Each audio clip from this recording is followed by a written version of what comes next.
Berikutnya kami ajak Anda ke Sidoarjo, Jawa Timur. Penyelamatan korban yang masih terjebak reruntuhan bangunan Ponpes Buduran di Sidoarjo masih berlangsung. Visual udara ini menunjukkan tim SAR gabungan yang tengah menjalankan proses evakuasi korban. Tampak pula lokasi bangunan Pondok Pesantren Buduran Al-Khozini di Sidoarjo, Jawa Timur yang ambruk pada Senin sore kemarin. Evakuasi dilakukan dengan saksama karena kondisi bangunan sekitar yang rentan. Petugas penyelamat berhati-hati dengan tidak menggunakan alat berat dalam proses penyelamatan para korban.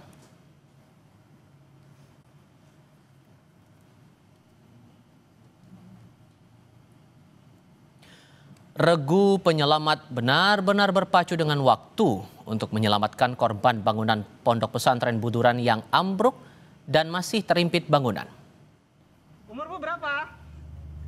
Dalam rekaman video yang kami peroleh dari Regu Penyelamat Surabaya, tim berhasil berkomunikasi dengan dua korban yang masih terjebak. Sabar ya nak ya. Aku Ajis dari Rescue Surabaya ya. Yusuf. Umurmu berapa? 16 tahun. Apa yang luka? Nggak ada. Ya? Nggak ada. Nggak ada ya, cuma perut kecepet ya? Ya. Ya, di sebelah kiri Jis ya? Ya. Haikal. Ya. Kamu yang sakit apa nak? Semuanya sakit. Semuanya sakit. Oke, semangat ya. Sabar ya. Sabar. Ini yang selalu sudah lama. Kamu sabar ya. Sabar ya nak ya. Ya. Aku Ajis dari Rescue Surabaya ya. Sabar ya, ini usaha. Masuk. Pak Megan, taruhlah. Untuk di situ ya apa kondisinya? Bisa dieksekusi atau masih butuh beberapa waktu? Butuh beberapa waktu ya, karena ini saya saja ini untuk berjalan merayap aja sangat kesulitan ini, 86.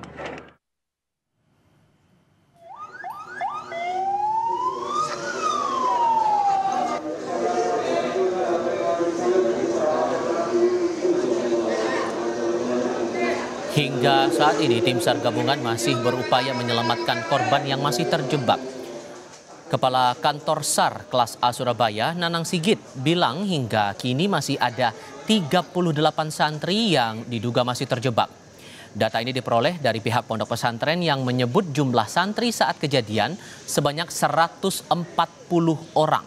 Sebanyak 102 diantaranya sudah dievakuasi. Data ini masih terus diperbarui oleh tim SAR gabungan.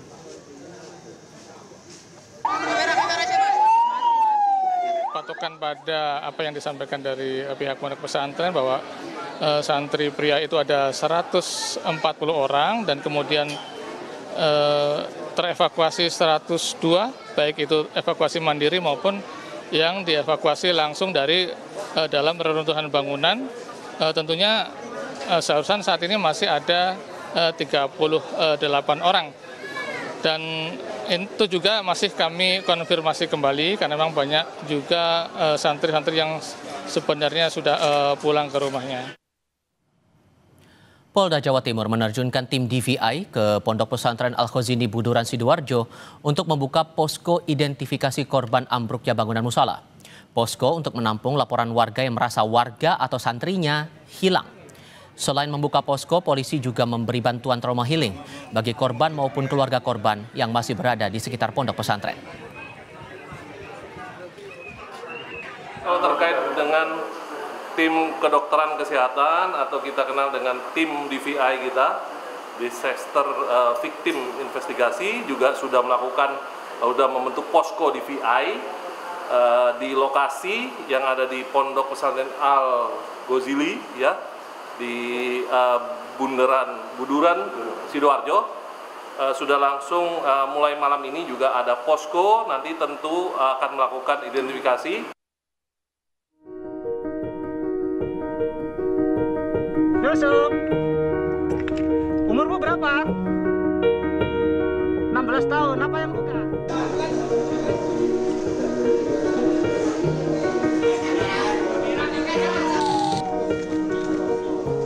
Kedatangan Wakil Gubernur Jawa Timur Emil Dardak disambut tangisan keluarga korban. Seraya berharap anggota keluarganya bisa segera diselamatkan oleh tim SAR gabungan.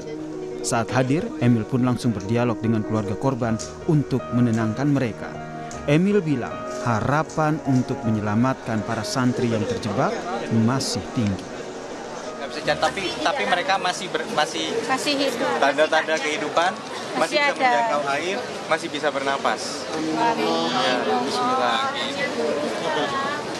Mereka bahkan menurut saya sudah sangat berani. Artinya sesuatu yang kelihatan mentok nggak berhenti mereka. Jadi timnya ini udah dari Jakarta, Semarang juga udah datang. Ya, alat-alatnya juga udah disupport tambahan lagi. Regu penyelamat pun benar-benar berpacu dengan waktu untuk menyelamatkan korban bangunan Ponpes Buduran yang ambruk. Tim penyelamat pun harus berhati-hati melakukan evakuasi korban lantaran kondisi bangunan yang dinilai kurang stabil. Dikarenakan bahwa posisi ataupun kondisi reruntuhan bangunan ini pada kondisi yang labil atau strukturnya mudah untuk berubah ataupun ambruk kembali. Sementara kami saat ini masih fokus dari hari pertama sampai dengan hari ini, siang ini, masih fokus untuk melaksanakan pertolongan terhadap korban yang masih kondisi hidup. Menurut Bupati Sidoarjo, Subandi, bangunan pondok pesantren yang ambruk ternyata belum memiliki izin mendirikan bangunan. Pembangunan yang sedang dilakukan di musola tersebut merupakan lanjutan dari bangunan yang sebelumnya sudah ada. Banyak pondok itu kadang bangun masjid, bangun pondok, kadang dia tidak mengurus INP-nya dulu, langsung dibangun. Baru selesai, ini baru izin-izin baru selesai.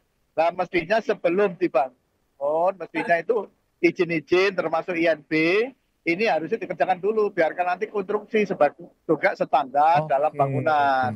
Nah ini bangunan melanjutkan, nah tak lihat, tak tanyakan, izin-izinnya semua tidak ada.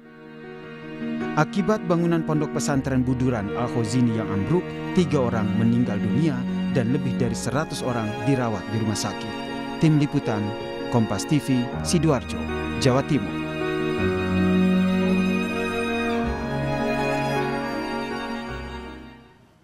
Informasi terkini terkait proses evakuasi korban ambruknya pondok pesantren di Sidoarjo. Kita bergabung dengan jurnalis Kompas TV, Wahid Mukaidori, dan juru kamera Cilmi Ardiantovani.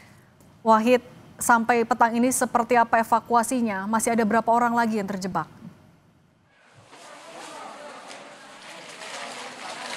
Sore Cindy, saya 30 menit yang lalu baru saja mendatangi lokasi runtuhnya bangunan musola di komplek pesantren Al-Khozini di Buduran Sidoarjo ini. Memang tidak bisa berfungsi secara maksimal 2 alat berat yang disediakan di dekat reruntuhan posisi tempat kejadian perkara. Namun dilakukan secara manual dengan cara tim SAR, BPBD, Basarnas, dan berbagai tim gabungan dari pemerintah yang disiapkan adalah melakukan penyisiran ke ruang-ruang, ke area-area yang sekiranya bisa dilakukan untuk melakukan pemantauan dan evakuasi. Karena memang tidak bisa dilakukan menggunakan alat berat. Karena ini prosesnya harus sangat hati-hati melihat kondisi bangunan yang memang tidak begitu bisa untuk dilakukan dengan alat berat, sehingga maka menggunakan manusia, melakukan manual, mereka menyusuri lorong-lorong di sekitar komplek bangunan yang roboh itu. Dari pantauan yang saya lihat dengan mata saya sendiri, memang banyak sekali lorong-lorong yang bisa dimasuki meskipun itu lubangnya kecil sekali. Dan dari data yang kami peroleh, ada 12 titik yang memang sudah teridentifikasi ada korban. Dari 12 titik itu ada 7 yang merespon ketika dilakukan pemanggilan oleh petugas tim SAR gabungan. Mereka mencoba menggali, mencari informasi dengan cara menyapa. Mereka ada 7 orang yang merespon.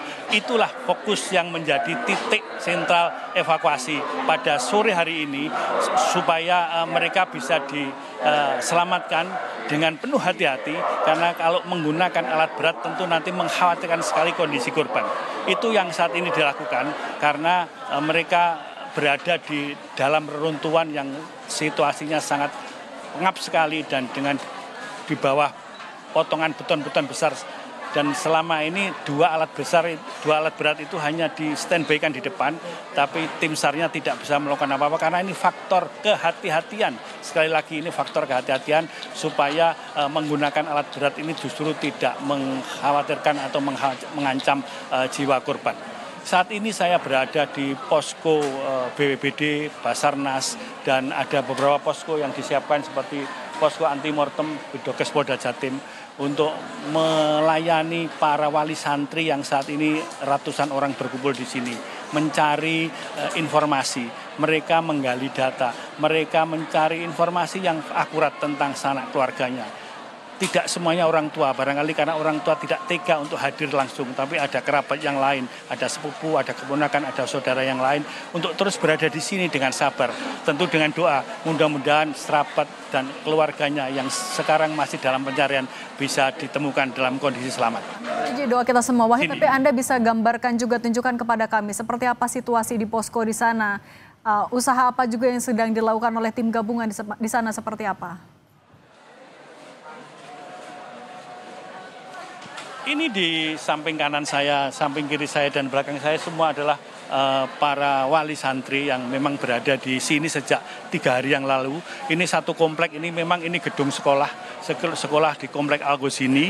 Ini di depan saya ada posko BPBD, ada posko anti-mortem Bidokes Polda Jatim, kemudian di belakang sana ada dapur umum. Semua komplek dijadikan satu di sini. Fokusnya di sini, informasi di sini, karena dari jarak sekitar 100 meter di tempat kejadian perkara di bangunan yang roboh itu memang disterilisasi, dan sore ini memang lebih diperketat karena nanti pukul 18.00 dijadwalkan Menteri Agama akan hadir, kemudian besok juga dijadwalkan Menteri Sosial juga akan meninjau lokasi ini. Jadi ini semua informasi, semua kegiatan, semua hiruk pikuk wali santri yang berada di sini saling menunggu, saling berbagi informasi, dan tentu saling berdoa, saling menguatkan, terutama saling menguatkan antar orang tua agar apa yang menjadi harapannya adalah selamat, bisa bertemu dengan keluarga. Cindy, boleh saya laporkan, sore ini makin ramai karena lalu lalang orang tua di sini banyak yang masuk melihat posko di anti-mortem Bidokes Polda Jatim, menanyakan informasi. Kemudian di depan ada posko BPBD dan Basarnas. Kemudian mereka ada lagi di belakang ada dapur umum. Semua di komplek ini jadi satu, mereka biar memudahkan komunikasi antar petugas, antar instansi yang terlibat, dan antar orang tua atau wali santri yang berada di sini. Cindy. Baik, doa terbaik kami juga untuk proses evakuasi di sana. Terima kasih jurnalis Kompas TV Wahid Mukaidori dan juru kamera Cilmi Ardiantovani atas laporan Anda. Selalu berhati-hati.